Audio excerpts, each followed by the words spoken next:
약속한 시간이 되니까요. 네, 아까 시간 문제 때문에 그 말씀들 뭐 이렇게 양보하시고 하셨는데 그래도 마지막 한 말씀씩 간략하게라도 하고 마무리하도록 하겠습니다. 우리 박중희부터 쭉 순서대로 말씀 부탁드립니다.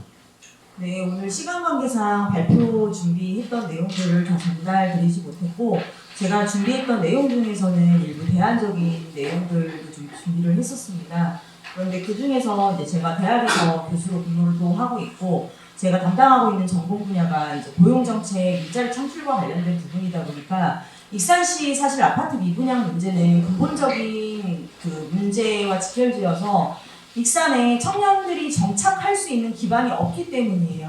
그러한 기반이나 일자리가 어느 정도 충족이 된다면 현재 가지고 있는 아파트 미분양 문제는 자연스럽게 해결이 될 거라고 저는 예상합니다. 그래서 아까 우리 그 시민분께서도 말씀하셨지만 수변도시 7,000세대 아파트 공급에 대한 적절한 시기 이런 것들을 무조건 반대하겠다는 게 아니고 현재 익산에서 가지고 있는 여러 가지 문제점 중에서 우선순위를 따지고 그 우선순위에 맞춰서 순차적으로 문제를 해결해가는 게 저는 중요하다고 생각을 합니다. 그리고 저는 개인적으로 수변도시라거나 아파트 신축 공급을 정기적으로 하는 것보다도 우리 익산시 같은 경우는 일자리 창출이라거나 어떤 외부 기업의 유치를 통해서 청년들을 좀 정착할 수 있게끔 문화공간도 조성을 하고 그러한 것들에 많은 예산이나 에너지를 좀 투자할 필요가 있다고 생각을 합니다. 제가 교수기는 하고 이제 국가 정책의 일환으로 학생들한테 지역 정주영 인재로 좀 커라. 좋은 일자리가 있다면 되도록 익산에서 좀 정착을 해라라고 이야기하지만 사실상 양심에 찔리는 경우도 많거든요. 그래서 어쨌든 네, 저는 그런 부분도 굉장히 중요하다고 생각합니다. 이상입니다. 예. 좋은 주제로 시민 여러분과 함께 할 수 있어서 너무 좋았고요. 익산시가 안고 있는 이 고질적인 미분양 문제나 신규 분양 아파트 이 공급 문제는 결국은 다른 해법이 없습니다.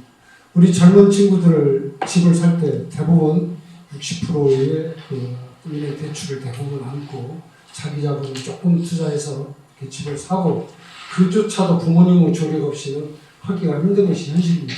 이런 걸 감안했을 때 이 미분양과 공급 과잉 문제를 현 시점에서 해소하는 유일한 해법은 금융 조건의 완화일 것입니다. 이런 것을 정책적으로 협의를 해서 정치권과 협의를 해서 금융권과 정치권 또 행정권이 함께 협조해서 그런 해법을 찾아나가는 길을 모색하기를 바라는 마음 이상입니다. 네, 저는 아까 우리 시민분께서 시민의 눈높이에 맞는 그런 용어를 사용해달라는 말에 제가 저도 공감을 했습니다. 제가 처음에 도시공동화라는 어떤 이 단어를 들었을 때 좀 생경했었거든요. 그래서 제안하기를 공동화? 전문적인 용어이죠. 하지만 우리 피부에 직접 와닿지 않는 그런 용어를 썼을 때 과연 그게 나하고 내가 그게 대한 의미를 제대로 이해할 수 있을까라고 저도 생각을 했기 때문에 제가 제안을 해서 도시가 텅 빈다 이렇게 하면 어떨까요? 라고 제안을 했었거든요. 맞는 것 같아요. 우리가 이제 현실적으로 우리 피부에 직접 와닿는 그런 부분들이 느껴지고 하는 것은 관심이거든요. 관심? 그러니까 하나쯤이 아니라 오늘 저는 정말 많이 놀랐어요. 이렇게 많은 분들이 이 늦은 시간까지 이렇게 참여해 준다는 것은 관심이거든요. 그것은 고향을 생각하고 내가 살고 있는 이 내 지역에 대한 애정이 있다는 거거든요. 그런 애정 하나하나가 모여져서 아마 익산시의 앞으로의 어떤 현안이라든지 미래적인 어떤 그런 부분에 있어가지고 분명히 발전하리라고 저는 기대를 하고 있습니다. 그래서 많은 희망을 보았고요. 반대다 찬성이다라는 것은 좀 더 논의되어져야 할 부분인데 추후에 이런 어떤 자리가 마련되어질 때 그때는 패널이 바뀌어서 정말 시민분들이 제대로 된 어떤 시에다가 강력히 요구할 수 있는 그런 안건을 준비해 주시면 어떨까 바톤 터치를 해드리고 싶습니다. 이상입니다.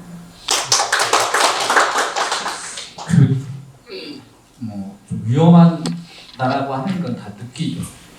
우리 말씀하실 때 거기가 지형적으로 가능하냐라고 하는 문제부터 미분양 문제랄지 그리고 임기 말에 이런 걸 왜 추진을 해야 될까 등등에 대한 얘기 그리고 우리 서당원 선생님께서 말씀 주셨던 거 그러니까 일정한 주택 정책에 로드맵은 있어야 되는 거거든요.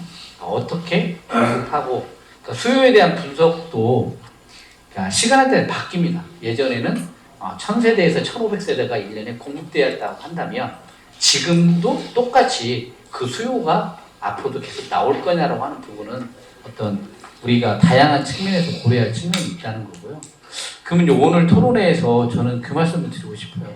우리가 대안에 대한 얘기도 필요하고 다 말씀을 주시는데 그 논의가 되려면 지금 일단 만경강 수변도시 추진이라고 하는 이 사안 자체가 정말 많은 시민들의 우려 그리고 전문가들의 검토를 통해서 문제점을 제하게 있으니 지금 추진을 멈추고 그렇다면 이제 아까 여러 가지 말씀하셨던 그런 부분들에 대한 대안들을 찾는 논의로 넘어가야 되는데 시가 지금의 이 상황을 변화시키지 않으면 찬성이다 반대라고 하는 상당히 소모적인 형태의 논의만 계속될 것 같다라고 하는 측면에서 우려가 많이 된다 이 말씀 드리고 민자가 들어오는 거요.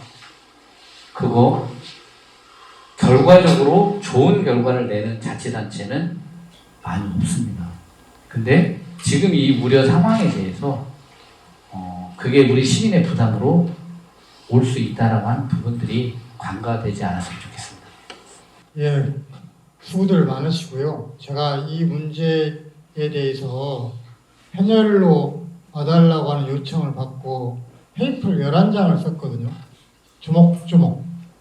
근데 시간에 쫓기다 보니까 사과만 했는데요. 어쨌든 일자리나 산업 기반 없는 공급은 실패한다. 반드시 동반해야 합니다. 완주 상봉지구가 성공했던 거는 완주의 동료의 과학산업단지 출근지가 있기 때문에 성공을 한 거예요. 그리고 앞으로 주택정책을 어떻게 할 거냐. 익산시 주택 쪽 공무원들도 실패를 인정을 합니다. 익산시 주택정책 실패했어요. 그리고 지금 앞으로 이제 착공계를 내놓고 시공하지 않는 아파트가 5,000세대가 넘습니다. 그리고 또 하나는 재건축을 하려고 하는 단지도 2,000세대가 넘습니다. 그리고 주택장을 갖고 있는데도 3,000세대가 넘습니다. 앞으로도 물량은 어마무시하게 넘쳐나고 있습니다. 그리고 앞으로 팔봉에 민간 특례 사업이 남아있고 팔봉공원, 부성동이나 팔봉동 앞으로 시행을 할 겁니다. 그리고 그 앞에 택지개발지구도 스카이라인이 풀렸기 때문에 아마 개발행위가 들어갈 거라고 생각을 해서 익산시 공급정책에 대해서 우려를 하지 않아도 된다. 저는 생각을 하는데 너무 많아서 문제지. 그리고 또 하나는 저는 공공기관 2차 이전 부분은 시가 신경을 써야 한다고 생각하고 저는 반드시 익산에 왔으면 좋겠습니다. 근데 그 자리가 어디냐라고 하는 부분은 합리적인 토론이 있어야 한다고 생각이 들고요. 저는 아파트 문제는 다 알기 때문에 가장 큰 게 이 지역의 자연재해 위험입니다. 위험. 과연 이 자리가 과연 택지개발한 도시개발지구로 적당하냐. 도시 그 다음에 여기에 집안 침하, 물관리 대책, 홍수 해결 문제 1시간에 100mm 넘게 오잖아요. 홍수 문제 이런 문제, 하수 처리 문제 등 이런 문제를 해결하기 위해서 천문학적인 돈이 들어갈 겁니다. 그래도 실패할 수도 있어요. 근데 왜 지금 와가지고 이런 우려를 하느냐면 익산시가 민간사업자, 우선사업자를 선정한대요. 전략영향평가나 환경영향평가를 기본계획 수립하기 전에 반드시 해야겠지만 그 전에 선정한다는 거예요. 멈춰한다는 겁니다. 선정해놓고 계약 다 해버리면 나중에 이거에 대한 책임이 따르기 때문에 시가 너무 서둘러서 앞서간다고 하기 때문에 브레이크를 잡지 않으면 충분히 살필 수 있는 시간이 없다는 거고 나중에 뒤에 발생할 수 있는 리스크 그 책임에 대해서는 익산 시민이나 익산 행정이 져야한다는 겁니다. 그래서 속도 조절론이 나오는 거고 그래서 속도 조절하고 제발 살펴보고 우리가 가자 이겁니다. 그를 저를 포함해서 시민들이 무리하고 있는 일이라고 저는 생각을 하기 때문에 그렇게 재검토를 해주시기를 전 진정하게 바라고 있고 씨한테도 속도를 늦추라고 다시 현재 재검토하라고 제가 요구를 했었습니다. 이상입니다. 네, 예. 시간입니다. 남았는데 현일 마지막 다른 게 아니고 마이크 한 번씩 주겠다. 예, 우리 이용희 의장님께서 제가 말씀드리고자 하는 취지를 너무나 완벽하게 이해하시고 100% 다 말씀을 해주셨는데 그 자리는 기후 변화 시나리오상 안 되는 자리입니다. 예, 그래서 제가 우려했던 부분도 생명, 안전, 보건, 환경 분야의 규제를 가벼이 여기지 않았습니다. 합니다. 그러니까 2023년 이전의 사업과 지금의 사업은 다르고요. 그리고 아까 의장님께서 말씀하셨던 그 모든 수리수문과 관련돼 있는 모든 자료는 아까 제가 이제 미처 말씀 못 드렸는데 금강번영 위협종합개발계획, 하천기본계획 등이 다 반영돼 있습니다. 그리고 앞으로 미래에 발생될 수 있는 200년 비중, 그 다음에 300년, 400년, 500년 비 계속 나옵니다. 군산시 같은 경우는 작년에 137mm 왔었고 올해 152mm 왔습니다. 1시간에. 그리고 1 강수량도 200년비, 300년비를 넘고 있기 때문에 대부분의 제방 설비 기준이 100년비입니다. 100년비. 만경강만 하구 부분만 아까 말씀하신 것처럼 200년비 맞춰져 있는데 그 외에도 이제 외수 상승 시 내수 배제 불량과 같은 이런 현상. 그러니까 바깥쪽에 물이 불어나는 바람에 내수 안쪽에 있는 물이 빠지지를 못하는 현상이 만약에 아파트 단지가 건설되어 버리면 불투수층이 늘기 때문에 안 됩니다. 못 빠져나갑니다. 안 그래도 지금 힘든 상황이고 익산시가 1,430억 들여가지고 6군데 방제 지금 재방사 9월 15일자 기사 나갔거든요. 근데 이거를 하는 것이 수변 도시를 위한 선제적 조치 일지언정 저는 잘하는 조치라고 봅니다. 필요한 조치고요. 근데 끊임없이 제가 말씀드렸다시피 저 안전에어를 끊임없이 자기가 입증을 해야 돼요. 이 자리에. 저 안전하면 괜찮습니다. 문제 없습니다. 올해도 버텼습니다. 내년에도 버틸 수 있습니다. 이런 식으로 끊임없이 자기를 입증해야 하는 자리이기 때문에 정말로 2차 공공기관 이전 대비라든가 기타 여러 가지 공익목적의 사업을 하시고자 한다면 아까 말씀하신 것처럼 주민, 시민 여러분들의 목소리를 듣고 공론화를 만들어서 부지를 선정해서 하셨으면 좋겠다. 근데 만경강 자리는 7,000세대 자체에 대한 반대보다 저는 이제 환경법적으로 다른 분들이 정책적인 거 다 말씀을 하셨기 때문에 정책, 정치적인 부분, 익산시의 혐한. 근데 저는 순수하게 환경법적으로 봤을 때 매우 위험한 자리.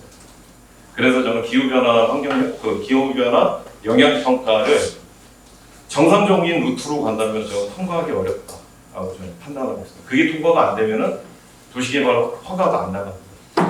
네, 그리고 미처 말씀 못 드린 부분이 있는데 수질오염 총량제 관련해 갖고서도 익산시가 23년 6월 1일자 기사로 그 금강소개법상의 수질오염 총량제 그거 반영하겠다고 하셨었거든요. 근데 그게 반영이 됐는지 여부가 확인이 안 됩니다. 근데 제가 자료를 봤을 때는 안 받은 걸로, 못 받은 걸로 저는 이게 보이는데 의견입니다. 근데 익산시 쪽에서 그 부분을 좀 명확하게 해주셨으면 좋겠다. 만약에 수질오염 총량제의 그 할당량 확보를 못하게 되면은 그 금강수계법 16조에 따라 이 또한 사업의 허가가 안 나갑니다. 이건 전제거든요. 근데 당연히 시민은 알고 계신다. 근데 이 부분에 대해서 확인이 안 된다. 자료상. 네, 그래서 당연 전제이기 때문에 반드시 갖추셔야 되고 그 다음에 기후변화 영향평가상 거기는 통과하기가 매우 어려운 이렇게 말씀드립니다. 네.